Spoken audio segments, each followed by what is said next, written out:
And now we're doing another segment. This time we are talking with two members of the football team, Josh Philkill and Ray Lancaster. Nick, do you have the first question for the football players to talk about Fairview football? Yeah, I mean, what's your record so far? We are 0-3, and we have Buckeye and Keystone next to start crossover games for the conference.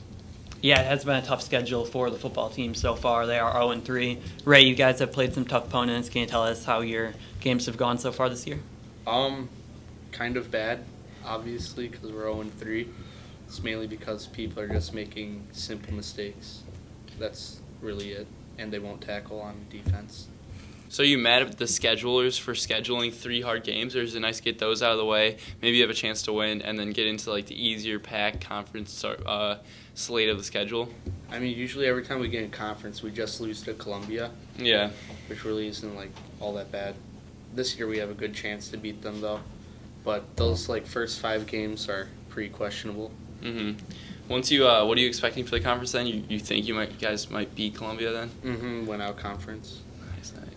Yeah, definitely. The PAC conference compared to the football team's A-conference schedule is like night and day. 2 totally different types of teams. I mean, River is a fantastic team. Vermilion's pretty talented, and also Bay, of course. They're a very talented team. So your out-of-conference schedule definitely is very loaded, and you guys play them basically every single year. So it's not going to be any easier any year than another year. So, would you like to change the out-of-conference schedule, play some easier opponents, or do you like the challenge before the conference play?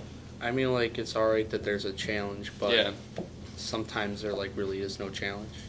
They have Wycliffe next year instead of Bay, I think. Who do they have? Wycliffe. Oh, what's that? Like a country? They I don't know, they but good? they beat West, so.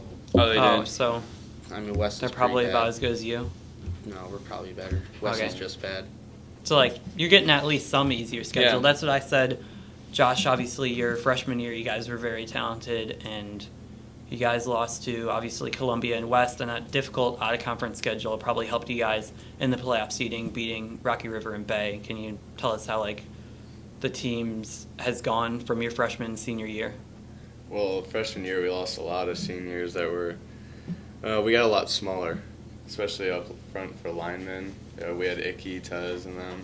Yeah. And now we got obviously not a lot of size that they had, and skilled positions they were filled, so they had a bunch of backups. So we're still kind of reconstructing from that.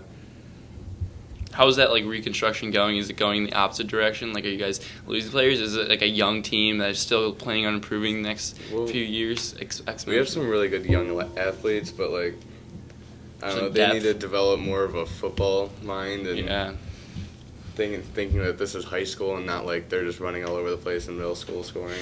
Yeah, definitely. The difference between high school and middle school in any sport is going to be huge, especially football, a sport that's dominated by athleticism, size, and speed. The gap between middle school sports and the varsity level for the football field is going to be absolutely massive. Yeah, do you guys think it's also a product of having a small school, or is it also just the mentality of Fairview that really hurts you guys in football almost every year? It's a little bit of both probably, because obviously you want to have size, but that's kind of just based on who goes to your school and who wants to play football. There are some big kids that could be on the line and probably be real good, but they just don't have the football mindset. We hope to see you guys winning some games in the conference. You should have a really great shot to go above 500 or possibly even win the conference this year in the division that we are in. So hopefully you guys end the year strong like you did last season. Yeah, student section, one last thing for me is student section play a big part of momentum when you're on the field. I know student section has been pretty weak lately. I mean, I'm in there and I know how weak it is. Yeah, it's got to get that bit better, But does that ever give you momentum when you hear the crowd cheering for you guys after a huge play, or does it all come from your team and yourself?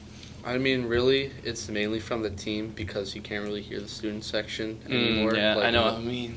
Past years, but I mean, if we come over off the sidelines after a touchdown or a defensive turnover and they're screaming with us, that's always better. Yeah, okay, I think that'll wrap it up. That. Yeah, definitely. Student section needs to get better for all sporting events, not just football, but I think that will wrap it up. Thank you guys for coming on to the show. Thanks. Thanks for having us, dude.